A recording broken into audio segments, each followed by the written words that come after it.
Kita langsung ke Bang Effendi Ghazali. Dari banyaknya probabilitas yang disebutkan Mas Hanta tadi, yang mana yang paling memungkinkan terrealisasi antara KIB dan juga koalisi perubahan ini, Bang Effendi Ghazali? Karena saya lihat Ustadz Mardani senyum-senyum, Kang Aceh senyum-senyum, kecuali Hanta yang senyum-senyum juga ya.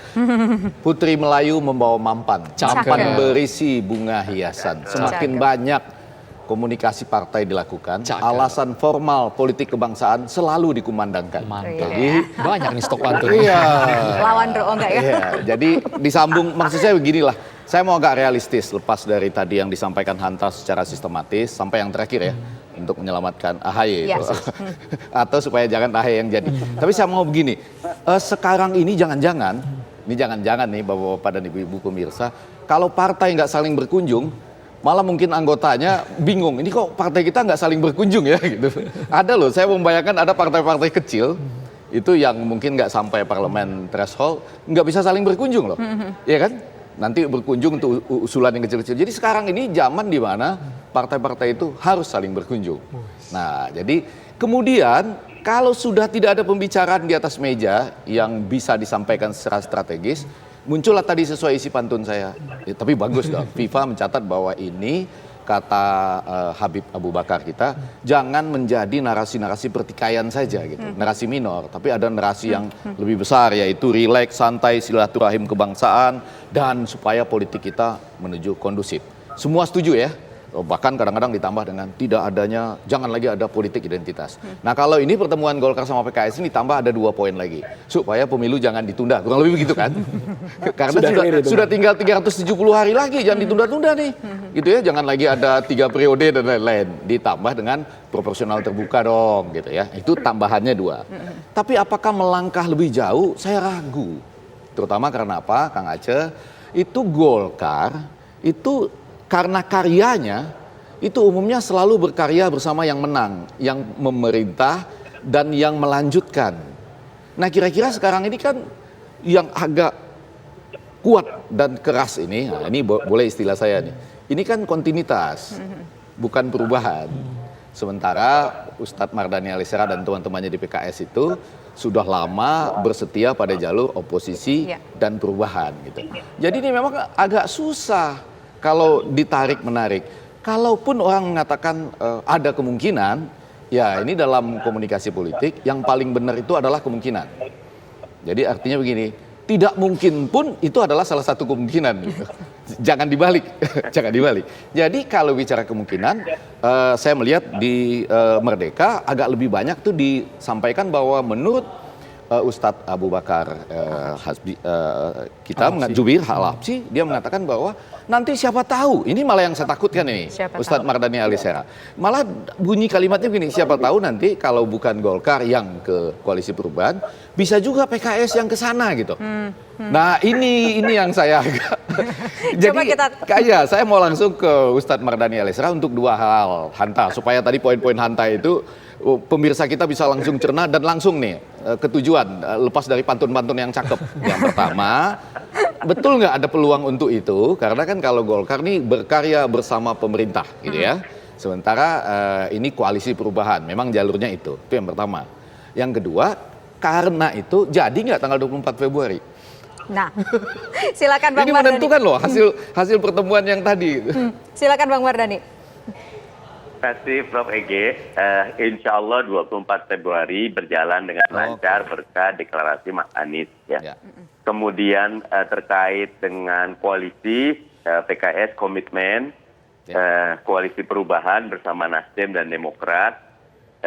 Tim kita kian mematangkan bukan cuma visi misi, tapi juga platform pembangunan, kerangka kerja, bahkan kajian APBN dan line up kabinet sudah mulai dikotak-atik ya. Karena kita ingin nanti kalau dimungkinkan bukan cuma capres cawapres yang kita umumkan, tapi program kerjanya apa, targetnya apa, visinya apa, pola kebijakan anggarannya seperti apa, bagaimana penataan otonomi daerahnya, bagaimana pemberantasan korupsinya, bagaimana perlindungan kepada konservasinya, bagaimana energi bersihnya, bagaimana green and blue ekonominya. Itu satu paket niatnya, dan insya Allah 24 Februari kita akan undang teman-teman semua. untuk menyaksikan. 24 ini Prof. sama Ege. siapa ini, Bang Mardhani? 24 ini sama siapa? Sama Koalisi Perubahan atau sama KIB jangan-jangan? Sementara kita mematangkan PKS bersama Nasdem dan Demokrat. Tapi apakah nanti akan deklarasi bersama atau masing-masing membuat event, kita berikan kebebasan. Ya, Tapi kalau kita ada di satu titik yang sama, Mas Anies Baswedan insya Allah jadi capres Koalisi Perubahan. Nah, Bung Hanta, para pemirsa dan teman-teman di studio, dengan demikian saya bisa mengatakan kalau ini betul-betul terjadi nanti 24 Februari dengan pernyataan yang merupakan paket komplit ini, kecuali pada ujung-ujungnya sebelum 25 November ada sebuah gejolak besar dengan amplitudo yang besar gitu, baru Golkar akan gabung. Tapi kalau tidak, ini kita bicarakan kan pertemuan antara PKS dengan Golkar kan, yang sebelumnya Nasdem dengan Golkar lain lagi. Itu soal curhat sesudah ketemu Pak Jokowi kan, itu lain lagi cerita. Tapi kalau yang ini, kalau dicoba dimasuk-masukkan, kecuali ada gejolak perubahan yang begitu besar menjelang 25 November, baru Partai Golkar ikutan. Tapi kalau tidak, gejolak kayak apa kira-kira? Bang Ege? iya, ini kan kita bicara perubahan. Ya. Jadi adalah hasil survei menjadi berbeda, suara masyarakat menjadi berbeda gitu ya. Yang 62,9% takut menyatakan pendapat menjadi berani menyatakan pendapat misalnya. Kan semua partai realistis untuk melihat itu gitu. Mereka punya, kalau menurut Ahmad Doli Kurnia, pimpinan Golkar itu adalah posisi masing-masing dan strategi masing-masing. Nah, itu soal strategi pada jelang 25 November. Tapi kalau bicara pada hari ini, belum ya Hanta Yuda ya, dan para pemirsa itu belum terlihat akan terjadi Golkar bekerja sama dengan PKS. Sederhananya karena tadi teman-teman Koalisi Perubahan, calon presidennya adalah Anies Baswedan, Kang Aceh dan teman-teman, calon presidennya adalah Airlangga Hartarto. Clear ya Bang, sampai Clear. situ ya. Kang Aceh, tanggapannya Kang Aceh, sepertinya PKS untuk bergabung bersama dengan KIB juga masih menjadi misteri saat ini. Karena 24 Februari langsung disebutkan kami akan deklarasi akbar. Kang Aceh. Iya, tentu kami menghormati ya upaya atau langkah-langkah yang dilakukan oleh PKS gitu. Walaupun tentu kalau pantunnya Habib Abu itu memberikan tawaran kepada kami, tapi tadi disampaikan oleh Prof.